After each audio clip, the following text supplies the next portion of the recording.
जय श्री महालक्ष्मी। राधामोहन टीवी आपण मानक स्वागत करुछि।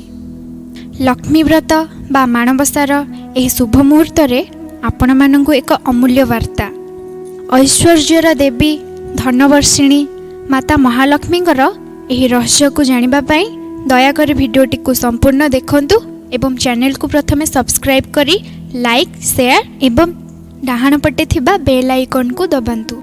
श्री लक्ष्मी रहस्य भाग 2। प्रत्येक मनीष अर्थप्राप्ति और तार महत्व को स्वीकार करिथांती। बिना धन बा अर्थरे धर्म काम मोक्ष को आजिर जुगरे चरितार्थ करबा संभव नुहे। स्पष्ट कहबाकू गले प्राचीन कालरू धनर महत्व और एहार आवश्यकता रही आसीछि। रोग मूर्खता परी दारिद्र्य एक महाव्याधि अटे। चाणक्यंक मतरे निर्धनता ही बड़ अभिशाप। दारिद्र्य कषाघात ठारू आहुरी मारात्मक अटे करज बा ऋण। करज ही जीवन रे धन सह मान महत्व को पदारे पकाई देई थाए।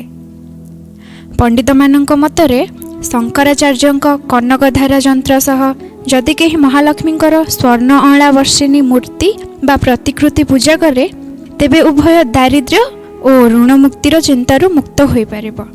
आसंतु देखिबा माँगर एही विरल पवित्र प्रतिकृति व फोटोचित्र को पुराणा पोथी पुस्तकरू आसीथिबारु एहा कला धला और अस्पष्ट अटे। एही चित्रटी रे माँ पद्मालया पद्मफूल उपर बसिछन्ति सत, मात्र पद्मफूल धरी नाहांती। एहा व्यतिक्रम नुहे कि?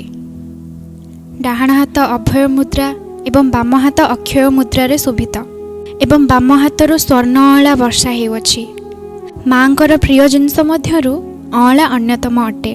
जेतेबेले जेउठारे आदि शंकराचार्य कनकधारा जंत्र को स्मरण करी कनकधारा मंत्र जप करुथिले सेहिठारे सेही घरे माँ लक्ष्मी हस्तरू सुना अला वर्षा हेउथला।